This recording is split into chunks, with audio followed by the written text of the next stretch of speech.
Podcast Compreendedor, com Letícia Franco. Sejam bem-vindos ao podcast Compreendedor, o podcast que facilita o entendimento da dor através da ciência acessível. Eu sou a Letícia Franco e vocês estão acompanhando a gente nessa segunda temporada. Hoje eu recebo aqui as meninas tão queridas para mim, para a gente conversar um pouquinho sobre dor e cuidados paliativos. Comigo hoje, aqui online, a Natália, que é farmacêutica, especialista interdisciplinar em dor, especialista em cuidados paliativos e especialista em oncologia. Tem também comigo aqui a Loren, que também é especialista interdisciplinar em dor, gerontóloga, mestre em gerontologia, especialista em cuidados paliativos e doutorando em gerontologia. E a Loiane, que é médica, especialista interdisciplinar em dor, especialista em cuidados paliativos, paliativista, né? E vai ser uma delícia falar com vocês hoje sobre dor e cuidados paliativos. A gente sabe muito bem que quando a gente fala de dor e cuidados paliativos, principalmente paliativos, assim, existe muito uma confusão sobre o conceito, sobre como funciona a questão do paliativo, e muita gente tem medo da questão do paliativo, né? Fala um pouquinho pra gente, Loren. Conta pra gente sobre como que é esse cuidado paliativo, o que é esse cuidado paliativo? Bom, boa tarde. Sei que é um prazer estar aqui com vocês, né, com grandes amigas, e muito feliz em fazer parte desse podcast. Sim, Lê, quando a gente fala, né, sobre esse conceito de cuidados paliativos, ainda tem um grande tabu, né, porque a gente, né, tem um costume de olhar para isso como um cuidado só em fim de vida. Então, a gente sabe, né, que dentro do conceito definido pela Organização Mundial da Saúde, o cuidados paliativos garante, né, a qualidade de vida tanto do indivíduo quanto do cuidador ou do familiar desses pacientes que têm, né, um diagnóstico de doença crônica ou que ameaça a continuidade da vida. Então, a gente não trata, né, apenas de morte e finitude. A gente está falando que o cuidados paliativos vai abranger esse diagnóstico desde o início e não só no final. A gente tá falando, na verdade, de promoção de qualidade de vida, né? Não só de término de vida, né? Exatamente. Como que é isso, Lô? Obrigada por estar aqui com vocês. É uma alegria imensa estar aqui com pessoas tão queridas, né? Tão capazes. Como a Loren falou, existe um tabu muito grande, porque muitas pessoas entendem o cuidado paliativo de uma forma completamente equivocada.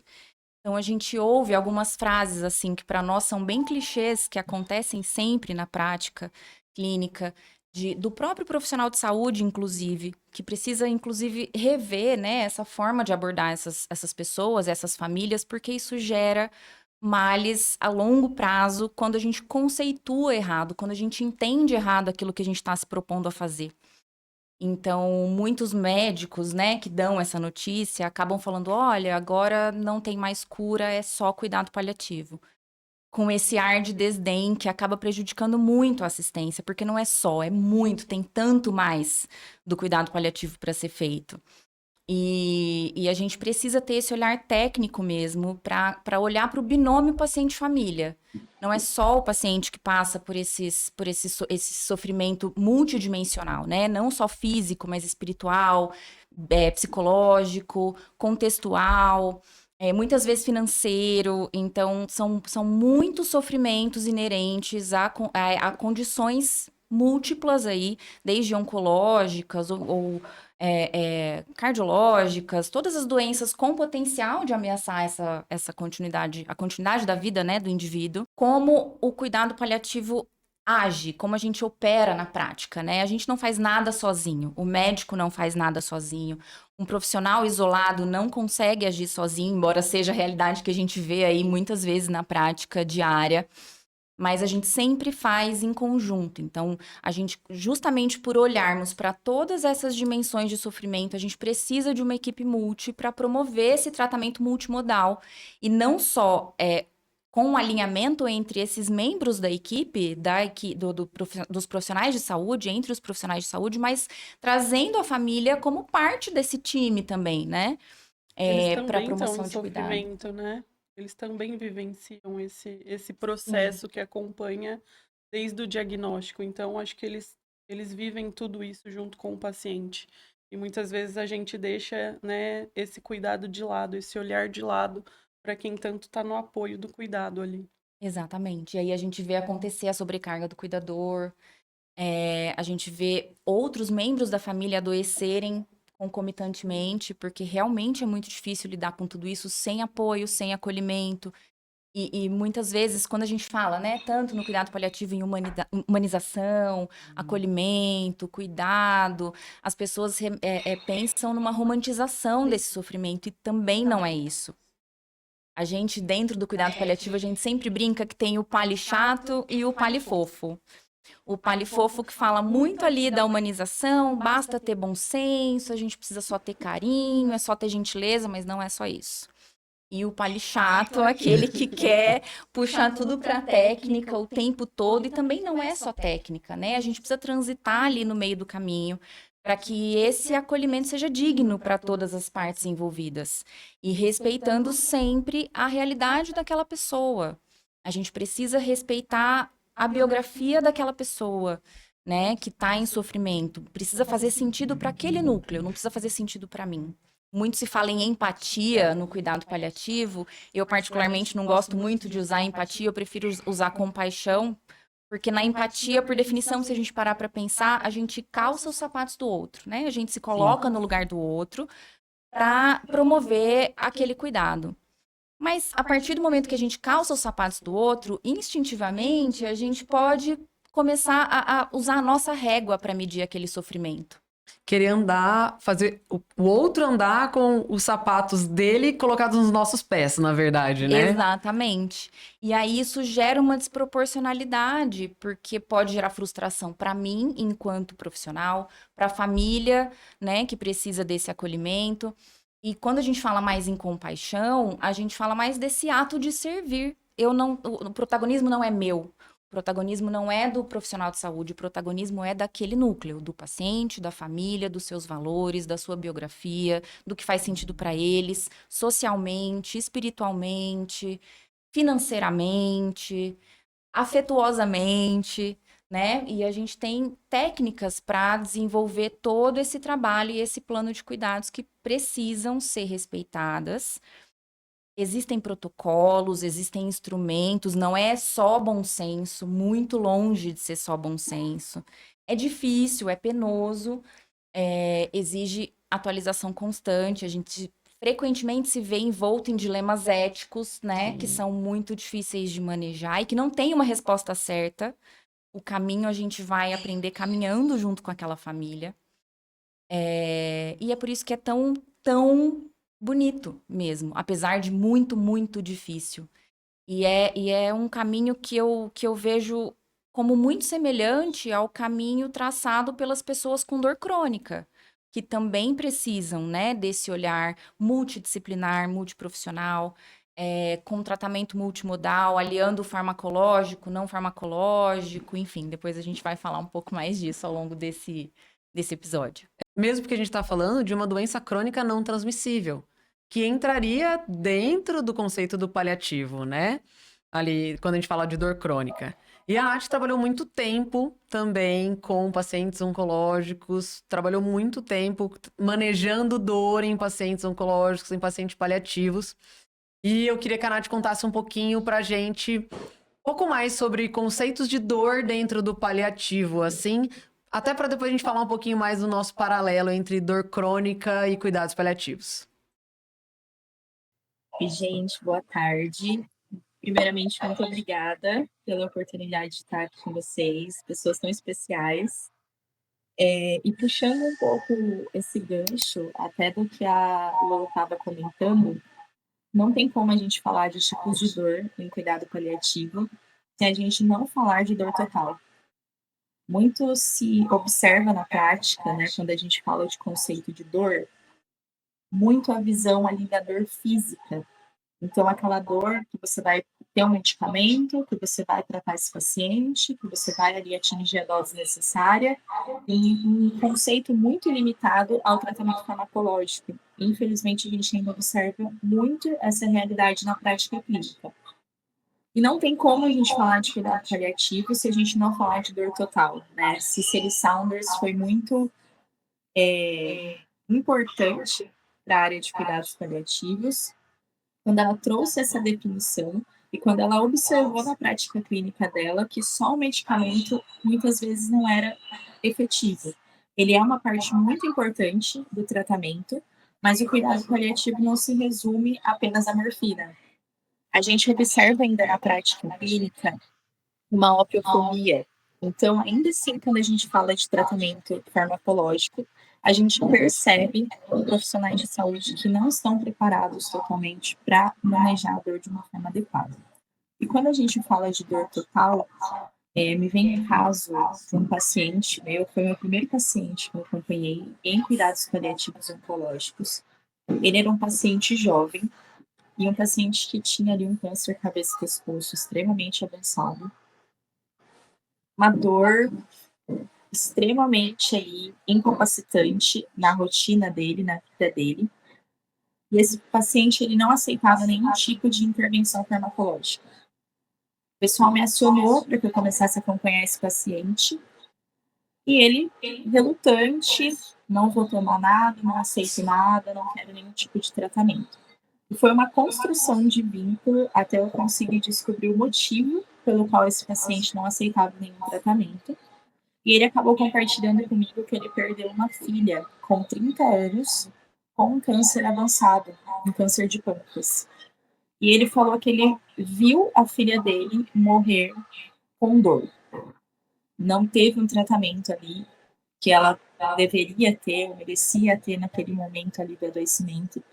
E ele trouxe para mim que ele achava que não era justo a filha ter passado por tudo isso, sofrendo dor, ter falecido sem uma dor controlada, e ele, como pai, ter o direito de tomar uma medicação. Então, foi um caso que me marcou, assim, nunca vou esquecer desse caso, desse paciente, porque foi um caso muito emblemático para mim, para a gente conseguir entender, assim como a Lô comentou um pouquinho, que nós não podemos ser ali, né? Eu, como farmacêutica, não posso olhar só para o medicamento. Se eu não tivesse ali a minha escuta para a dor desse paciente em todas as esferas, que é aí, então, o que a gente fala de dor total, a gente conseguir compreender o psicológico, social, o espiritual e o físico desse paciente, isso sim a gente vai conseguir aí fazer a diferença na vida dos pacientes. Então, acredito que não tem como a gente falar de cuidado paliativo se a gente não falar aí um pouco de dor total. Acredito que ela compreende aí, de uma forma geral, todas as fases aí do tratamento. E se a gente não tiver esse olhar, não adianta. A gente pode ter uma equipe multicompleta, mas a gente precisa ter esse olhar para todas as dimensões do ser humano. Então, foi um caso que me marcou muito, porque a gente vê o sofrimento, né? Todas as camadas de sofrimento de um paciente. Ô, Nath, e agora uma dúvida genuína. E o paciente aceitou em algum momento a medicação? Ele aceitou o tratamento, mas depois que ele já foi ali hospitalizado, na fase final, ali na fase ativa mesmo, ele acabou aceitando por conforto, né? Mas demorou bastante, ele ficou aí mais ou menos 1 ano sem tomar nada, sentindo ele ali com uma massa extremamente grande, comprimindo a região ali do pescoço, e ele seguiu convicto disso, de que ele precisava passar pelo que a filha dele passou. E a gente pensa muito na questão da dor, da funcionalidade, do impacto na nossa vida, no dia a dia. E eu acho que quando a gente cruza um pouco dessa ideia da dor como uma... Não como uma punição, mas quase como um lugar de eu não posso ter o conforto que a minha filha teve. A gente cruza com a dor crônica e o significado dela na vida dos pacientes, né? O que aquela dor significa para aquele paciente na vida dele, né? A gente falou ali, a Nath trouxe um exemplo assim, que chega a ser até impactante pra gente, de, minha filha não teve essa oportunidade, então por que eu tenho que ter essa oportunidade? E o papel que a dor ocupava na vida daquele pai, que era quase poder redimir a dor que a filha sentiu e que ele não pôde tirar lá atrás, né? Então a gente olha, começa a ver que essa dor, ela tem um papel na vida daquele paciente muito maior do que a gente imagina. Ela vai muito além de eu dar um analgésico, ela vai muito além de eu fazer uma intervenção, ela vai muito além de eu querer resolver, né? E eu acho que aí a Loiane falou uma coisa muito legal, que é a questão do vamos calçar o sapato do outro e sair andando, né, com o sapato do outro.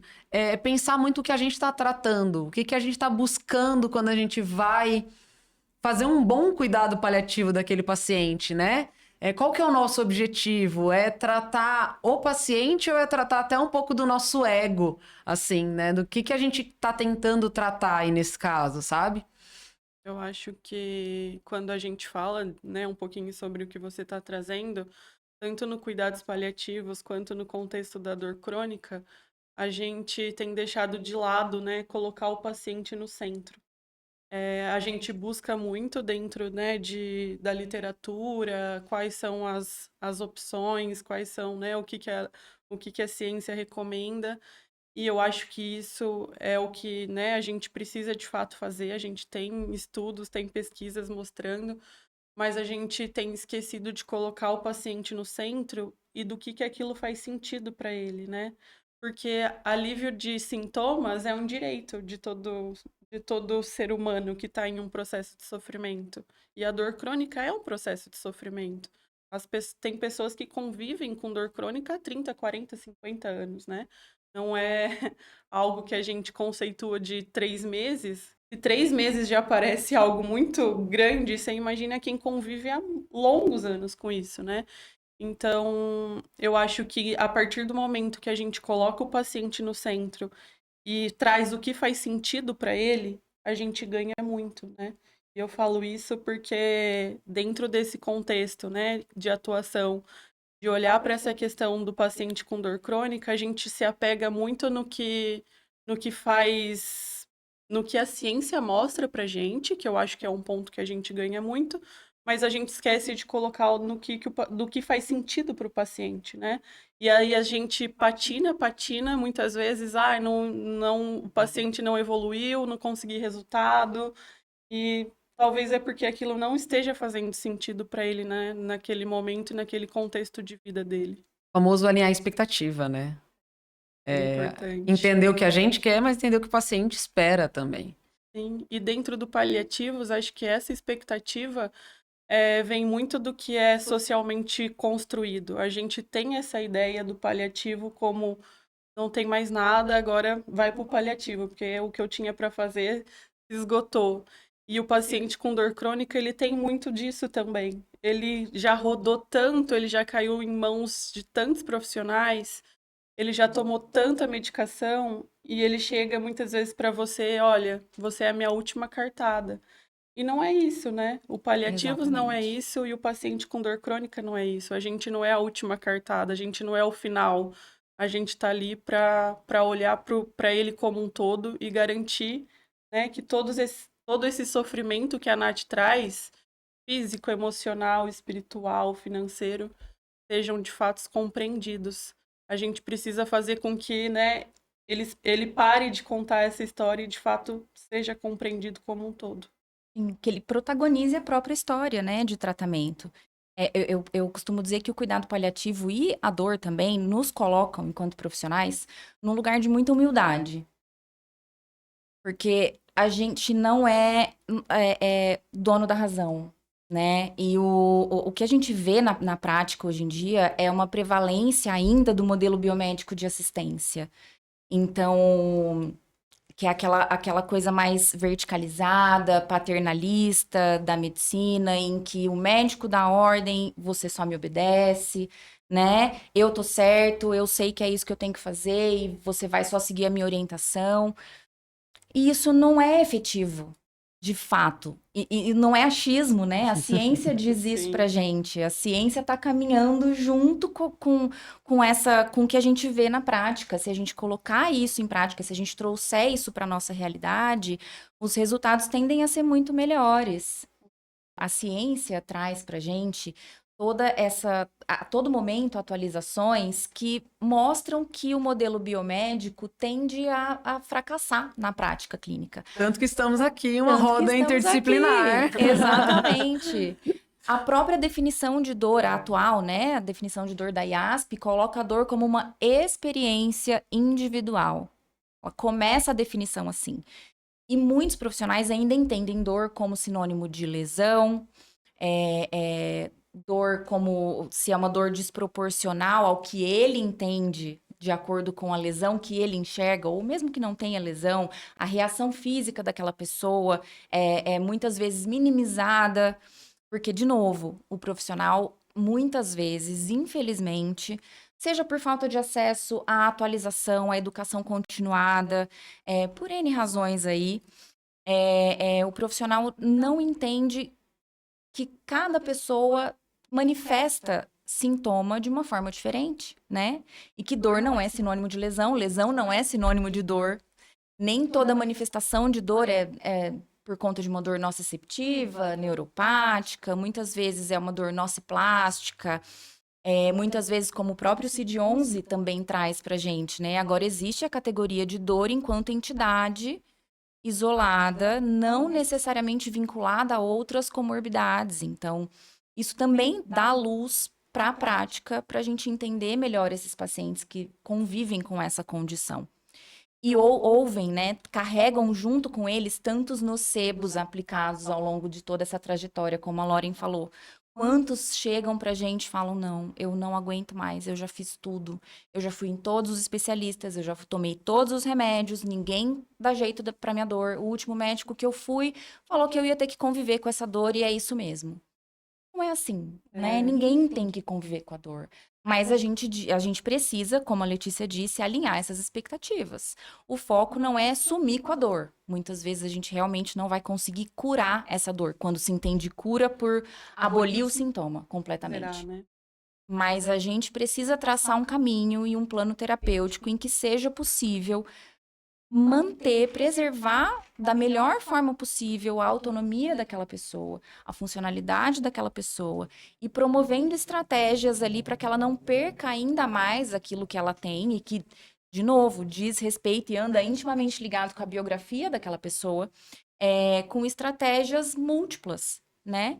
Que são possíveis se todos caminharem juntos, se todos falarem a mesma língua, né? Eu acho que assim, a gente tá falando muito dessa abordagem multi, a gente tá colocando o paciente no centro. E eu gosto muito dessa ideia de dor como experiência. E o que é uma experiência? Uma experiência é algo único que você vive. Que você vai ter contato com algo que é só seu. Então, o teu vizinho vai te dizer algo e talvez não seja a mesma coisa. O teu médico vai te dizer algo e talvez não seja a mesma coisa. E aí, talvez a empatia de tentar enxergar aquela experiência não vai conseguir. Porque pontos de vista são pontos de vista diferentes. Cada experiência é única. E cada dor é única.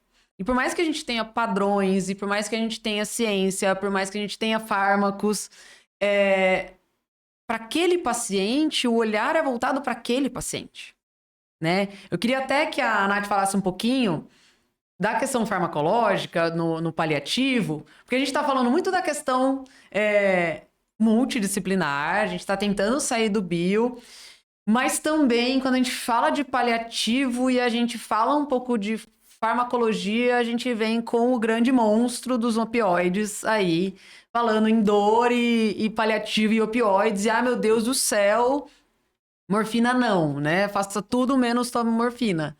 Mas eu queria que a Nath falasse um pouquinho. A opiofobia aí é um grande tema, né? Debatido inclusive nos congressos quando a gente fala de tratamento da dor. Eu acredito que essa opioidofobia, ela tem algumas possíveis causas, né, para que a gente ainda tenha essa realidade atual. E muitas dessas coisas estão relacionadas às barreiras que a gente encontra no tratamento da dor ainda hoje. Eu acredito que essa opioidofobia também está relacionada à questão de acesso à informação mesmo pelos profissionais de saúde, que às vezes não são ali capacitados para o tratamento da dor. Quando eu fiz a especialização no UFSCar, eu lembro que no meu local de trabalho ninguém tinha nenhum curso, nenhuma especialização, nenhum interesse em aprender mais sobre a dor. E foi aí que a gente, ao longo da minha pós, da minha especialização, a gente conseguiu fazer a implementação de alguns escalas, de alguns protocolos dentro da instituição. Então, trazendo assim uma realidade que eu vivenciei, né? A gente observa realmente que o tratamento da dor, ele ainda é negligenciado por, às vezes, os próprios profissionais não conseguirem entender o valor, né, de você tratar um paciente de forma adequada. Então, além dessa questão da desinformação, nós temos a questão também de acesso, né? Nós sabemos aí que nem todo paciente tem acesso à questão de compra mesmo, de aquisição de algum medicamento, embora alguns a gente já tenha aí disponível na rede pública. E esse medo do opioide é um estigma que a gente tem aí, né, por países de fora do Brasil. A gente tem até na Lancet um artigo muito conhecido que traz a questão de consumo de opioides a nível mundial. O Brasil é um dos países que menos consome opioides no mundo. Então, a gente está longe aí de uma crise de opioides, de algum problema relacionado aí à dependência. E eu acho que isso que é um ponto que a gente precisa entender como profissional de saúde, né? Que o opioide, quando bem utilizado, quando orientado ali por um médico, prescrito por um profissional de saúde, acompanhado por um enfermeiro, por um farmacêutico, por uma equipe multi como um todo, esse paciente vai ter benefícios e não malefícios. Mas isso está muito relacionado também ao profissional entender essa importância. E aí, Loiane? Seu TCC falava um pouquinho sobre paliativar a dor crônica, estabelecer Vamos um lá. paralelo entre cuidado paliativo e dor crônica. Eu sei que não é isso, mas eu queria que você me explicasse. Eu vou até aproveitar aqui uma coisa que você falou, que só para a gente voltar um pouco nessa questão da comunicação. Eu sou uma grande entusiasta da comunicação, assim, bem feita entre profissional e paciente. Porque eu acho que isso transforma mesmo toda essa experiência a longo prazo daqui para frente, né? E a gente vê alguns estigmas, tanto no cuidado paliativo quanto na dor. Tô brincando aqui, mas para usar esse trocadilho que você fez, da gente paliativar a dor crônica, muitos profissionais de saúde cometem alguns deslizes em comunicação que impactam na vida toda desse paciente. Então, tem alguns, tanto no cuidado paliativo, quanto na abordagem dos pacientes com condições crônicas de dor, que são clássicos, que a gente vê acontecer sempre. Daria para citar vários, mas tem alguns que são os mais comuns, que o primeiro é aquele que a gente já falou, né? O profissional chega para o paciente e fala, olha, não tem mais o que fazer, agora é só paliativo. Isso representa muitas coisas, essa comunicação não verbal, né? Esse só descaracteriza completamente o cuidado paliativo. O que eu vejo acontecer muitíssimo na minha prática e que, assim, é um desserviço mesmo que o profissional de saúde presta para essa assistência a posteriori, é comentar assim, você já paliativou esse paciente? Você já despaliativou esse paciente? Despaliativar Eu lembrei assim. da nossa conversa essa semana e a história do despaliativar eu achei excelente. Por favor, assim. né, gente, colegas, por favor, não existe despaliativar um paciente. Quando a gente entende o que é o cuidado paliativo, não tem como a gente cogitar essa ideia. Então, você já paliativou esse paciente? Muitas vezes, eu entendo o que esse profissional quer dizer. Esse profissional quer dizer se já houve um momento específico, um marco temporal em que aconteceu uma conversa para programar limitação terapêutica. Eu entendo que é isso que ele quer dizer. Mas as outras pessoas muitas vezes não. E esse entendimento de que paliativar aí, com muitas aspas, né, um paciente diz respeito a um único marco temporal em que você estabelece limitação terapêutica, gera um entendimento de que o cuidado paliativo é só não fazer coisas, é só não decidir, ou é decidir não fazer. E tá muito longe de ser isso. Cuidado paliativo é muito mais. A gente não paliativa uma pessoa naquele momento. Paliar uma pessoa são atos em conjunto, contínuos, frequentes e perenes com aquela pessoa, com aquele binômio paciente-família. Se eu considero que paliativar, de novo aí com aspas, só diz respeito àquele momento em que houve aquela conversa e não tomo nenhuma atitude depois dali, eu só tô reforçando o estigma de abandono terapêutico. Sim. Que é o que a grandíssima maioria das pessoas entende, né? Que o paliativo é não fazer nada porque não tem mais o que fazer. Quando paliar uma pessoa é prover cuidado constante, proporcional, adequado, técnico àquela pessoa e àquela família. E que isso não tem fim, isso não diz respeito a curar ou não. É desde o momento do diagnóstico e de forma contínua, né? Então, isso aparece muito na prática, porque as pessoas costumam sempre dizer, já atrelada a essa pergunta, né? Você já paliativou esse paciente, mas a família aceitou o cuidado paliativo? Veja, se a gente está falando de um cuidado holístico, multidisciplinar, que controla sintoma, que respeita os seus valores, que promove qualidade de vida, que ressignifica a existência daquele ser de acordo com a biografia dele, por que é que eu não aceitaria isso?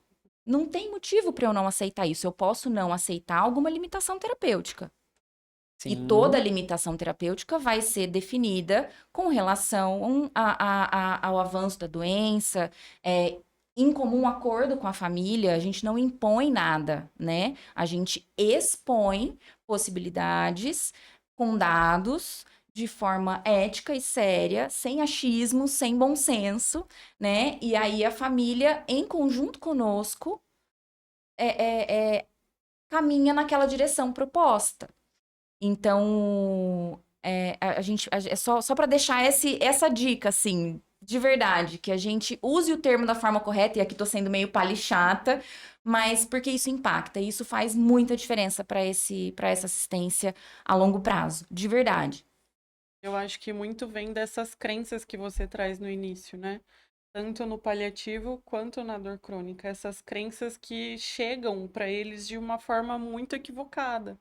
Né? De que, por exemplo, no caso do idoso, que eu vou ter dor porque eu sou idoso. Exato, um belo exemplo. E isso não é real. E aí no paliativo, eu tô no paliativo porque não tem mais nada para fazer.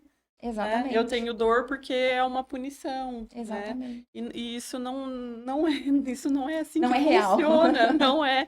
Mas eles vêm com essas crenças que limita muito, né, o nosso trabalho, a nossa função dentro do paliativo e dentro da dor, porque primeiro a gente precisa, antes de começar qualquer coisa, tirar esses mitos, neutralizar esses nocebos, né? Desconstruir essas ideias para daí poder avançar. A gente entender quais são as crenças para depois trabalhar junto o que é real de fato e o que a gente está, né, com possibilidade de fazer para aquele paciente. Mas essas crenças vêm muito enraizadas. Muito. O paciente paliativo, né? Não é o paciente que é paliativo, a abordagem é paliativa. A gente não pode colocar esse rótulo, porque isso também traz todo esse histórico aí nocivo mesmo para o paciente, para a assistência. Prejudica a comunicação entre a equipe e prejudica o próprio paciente que precisa desse cuidado.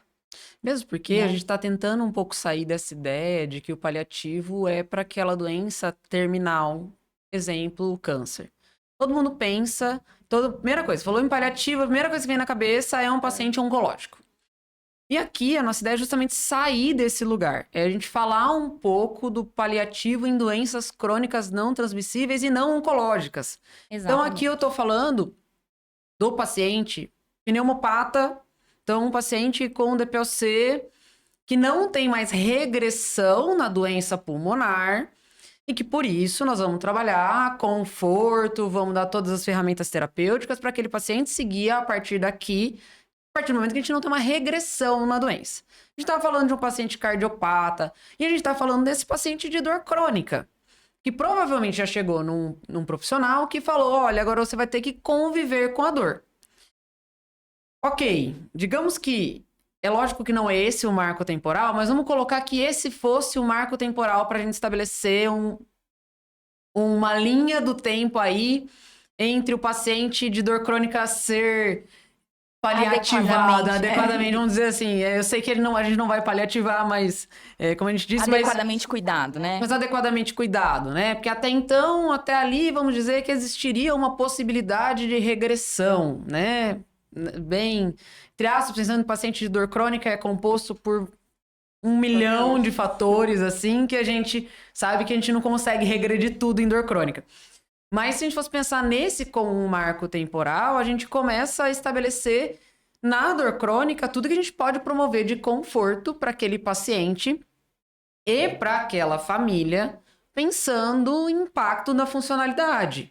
E aqui, eu acho que a gente você fala um pouco disso no seu TCC, que é a questão do luto, mas associado àquele luto em vida relacionado à funcionalidade, porque o paciente da dor crônica vive isso. Sim. É um paciente que era funcional, que realizava suas atividades do dia a dia e que foi perdendo a sua funcionalidade com o progredir da doença. E aí ele pode passar pelo luto, ele pode passar por todas as fases do luto em vida, associado à sua própria funcionalidade, né? E eu acho que isso é legal da gente também saber trabalhar isso, porque quando a gente para pensar, a gente pensa em luto exclusivamente em morte. E o luto de quem fica, né? Não de quem tá ali vivendo aquilo, né? Por definição, o luto, na verdade, ele abrange experiências posteriores a alguma ruptura. E pode envolver a morte de um ente querido, que é o tipo de luto que a gente mais vê, que a gente mais lida, né, no trabalho, assim, principalmente o pessoal da psicologia, obviamente. Mas sempre que existe alguma ruptura, existe um processo de luto. Então, aquela pessoa que tem uma dor crônica no ombro, por exemplo, e não consegue mais exercer o seu trabalho, e isso impacta na vida financeira, impacta na vida familiar dessa pessoa, ela não se reconhece mais enquanto o provedor da casa, por exemplo. Essa pessoa vive um luto. E esse luto que muitas vezes não é enxergado pelo profissional e, consequentemente, não é validado pelo profissional, ele desencadeia outras coisas. Ele tem um grande potencial de virar um luto complicado. Então, essa pessoa pode passar a se isolar socialmente, ela pode desenvolver sintomas depressivos, tem uma cascata de outras afecções, né, de outras situações que podem acontecer que não são vistas, porque a gente não pensa que essa pessoa precisa ser cuidada nesse aspecto, com relação a esse aspecto. Então, uma pessoa que convive com uma condição crônica de dor, que frequentemente já foi negligenciada em diversas camadas aí por muito tempo, ela passa por um processo de Essa pessoa que convive com alguma condição crônica de dor, ela passa também por um processo de despersonificação, porque ela não se reconhece mais. Ela não produz, ela não consegue pegar o neto no colo, ela não consegue mais andar de bicicleta como ela fazia todos os domingos com o filho, ela não consegue mais cozinhar para a família toda, como ela fazia todos os domingos. Podemos citar aí infinitos exemplos. E esse luto, né, a gente não está falando só do paciente que perdeu, né, toda essa história, esse trabalho, mas também de quem convive com esse paciente, porque essa pessoa também perdeu algo com isso, né? Exatamente. Então, eu perdi talvez meu marido, o ânimo que ele tinha, eu perdi como pai, aquele pai que brincava comigo, que conseguia me jogar para cima e hoje não faz mais isso. Exatamente. Então, o luto, ele é vivido por todos que acompanham Por esse todos. processo, né? Porque a história dele se rompe ali para ele, mas também se rompe para quem faz parte desse contexto. E aí isso é muito impactante, Isso é né? muito impactante e muitas vezes não é visto, né? Nos pacientes, como você disse, um paciente oncológico, que aí fica um panorama mais claro da gente enxergar esses desdobramentos, que a morte está próxima, que é um paciente em finitude ou mesmo um paciente em terminalidade, é mais factível que alguém da equipe resolva cuidar do luto dessa pessoa e dessa família. Porque essa pessoa está enfrentando a proximidade da morte organicamente falando, para além da morte subjetivamente falando, que esse paciente também passa. Mas fica mais clara essa questão orgânica. Mas o paciente com dor crônica, ele vivencia uma morte social. Então, não é uma iminência da morte orgânica, mas há mortes subjetivas ali acontecendo que precisam ser cuidadas, enxergadas e validadas, né? Então, se a gente olhar bem o perfil do paciente elegível a cuidados paliativos e o perfil do paciente que convive com condições crônicas de dor, tem muitas coincidências. Então, ambos passam por camadas múltiplas de sofrimento.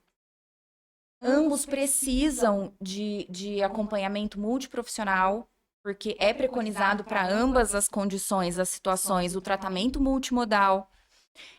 Ambos têm a sua biografia ameaçada em algum ponto desse processo.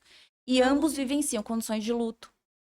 Cada um à sua Fraturas, né? maneira, Muitas ambos, rupturas. muitas rupturas, tanto do paciente quanto da família, né? Esse binômio sofre e é impactado por todos esses pontos. Então, por que não ampliar o olhar do cuidado paliativo para o paciente que convive com essas condições crônicas de dor? Porque a gente está falando a mesma coisa, na verdade. A gente está falando do mesmo tipo de assistência, da mesma qualidade de assistência, né? Da mesma dignidade que precisa ser ofertada, promovida para esses dois perfis de paciente e de famílias, né? De cuidadores. Sempre com esse olhar compassivo, com a comunicação compassiva, com a escuta qualificada, validando e respeitando essa biografia, né? Validando e respeitando o protagonismo dessa pessoa e dessa família, para que seja desenhado um adequado plano de cuidados. Então, se a gente tiver esses pequenos, grandes detalhes engatilhados ali no nosso olhar, na prática, isso tende a transformar de verdade a experiência dessas pessoas e a sobrevida dessas pessoas também. Porque não é sobre morte, né? É sobre como viver até lá. As pessoas sempre colocam vida como oposto de morte. Na verdade, não é. Morte é o oposto de nascimento. Vida é tudo que tem no Exatamente, tudo que meio. tem ali no meio. E ninguém precisa sofrer, ninguém precisa Não. sentir dor. A Karina diz, né? Quem tem dor tem Tem pressa. pressa. E tem mesmo, e não é normal, vai conviver com a dor, não. Tem muitas estratégias. A ciência está aí para nos ajudar, né? A estabelecer todas essas estratégias para aplacar todo esse sofrimento. E a gente precisa ter boa vontade de se colocar nesse lugar de agentes transformadores, agentes educadores. A gente tem essa função também de educador ali na nossa pequena comunidade, seja com a nossa equipe, com as famílias e ampliando ali no macro o quanto Eu acho quanto que for. ampliando esse olhar, não só paciente e família ganha, mas a equipe ganha. Porque, né, como você traz, a gente, dentro da dor crônica e do paliativo, o tratamento é multimodal. E aí, quando a gente se vê sozinho, a gente vê que a gente não consegue ganhar nada com o paciente, em ambas partes. E aí, quando eu entendo, né, quando eu amplio esse olhar e eu vejo que sozinho eu não vou conseguir e que eu preciso dessa equipe inter e multi trabalhando comigo, eu como equipe também ganho, porque aí eu não me sinto de mãos atadas, porque chega um Exatamente. momento que a gente se vê de mãos atadas nesse Exatamente. processo. E se vê muito, com muita frequência. E é muito comum, né? Principalmente no caso de paciente com dor crônica em cuidados paliativos, porque o sofrimento, ele é biopsicossocial e sozinho a gente não vai conseguir. Então, eu acho que ampliando esse olhar, a equipe ganha, o paciente ganha, a família ganha, eu acho que não tem para onde a gente não ir. E um ponto que eu gostaria também de trazer, assim, a gente tem a Política Nacional de Cuidados Paliativos muito recente, né? A gente tem muitos princípios, objetivos dentro dela, mas que, infelizmente, a gente ainda não vê sair do papel, né? Eu acho que é um pouquinho até do que a gente gostaria de trazer nesse final, que é onde a lei mais, né, tem essa atuação dentro da atenção primária. E isso está preconizado dentro da política nacional. Eu acho que a passos pequenos a gente está ainda, né, não como a gente gostaria, mas eu acho que tem muita coisa boa para acontecer com o nascimento dessa política. Com certeza. Acho que pode ser um pontapé, assim, para disseminar mesmo, né? Para sensibilizar essas pessoas da necessidade de promover pequenininhas transformações, assim, mesmo que seja em si próprio. Sim. Mesmo que seja só na forma de falar, já é uma grande ajuda, já é um grande avanço. E eu acredito que tem muito a ser feito na atenção primária, né, Lê? Tem muito para ser feito na atenção primária, mas a gente precisa de muita capacitação. Os profissionais da atenção primária não são capacitados para receber esses pacientes de paliativo. Não digo geral, é lógico que muitos profissionais se dedicam, estudam e estão aptos a receber, mas enquanto equipes de cuidados paliativos, não equipes de cuidados paliativos, mas equipes na estratégia de saúde da família que recebem esses pacientes, elas não estão 100% preparadas para receber esses pacientes. Por quê? Primeiro porque o conceito não está bem estabelecido, os profissionais, a gente bateu muito nessa ideia de conceito, porque os profissionais mesmo se confundem. Segundo, porque a gente, enquanto ferramenta também, é muito difícil, a gente fica muito limitado, né, com relação às ferramentas que a gente tem na atenção primária, e às vezes por falta de comunicação entre a atenção terciária, secundária e a atenção primária. Não foi uma, não foi duas, não foi três, que eu ali, enquanto médica de família, recebi uma contra-referência escrita, esse paciente está em cuidado paliativo, praticamente assim, não devolvam para o hospital. Assim, fiquem com o paciente na atenção primária, ele é seu, não me devolvam, porque agora eu aqui na terciária não tenho mais o que fazer. E aí fica um pouco, tanto no erro do conceito, quanto no quase jogando o paciente de um lado para o outro. Então, falta preparo mesmo para a atenção primária. Nath, você quer acrescentar mais alguma coisa antes que a gente finalize? Tudo certo.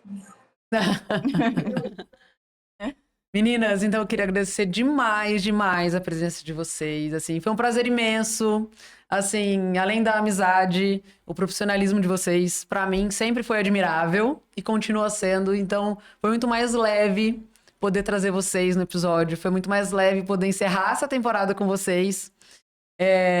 Então, ficamos aqui com mais um episódio do Podcast Compreendedor e mais uma temporada, a nossa segunda temporada agora em vídeo e em parceria com a Universidade Federal de São Carlos e com o curso de especialização interdisciplinar em dor da UFSCar. Muito obrigado e nos vemos em breve.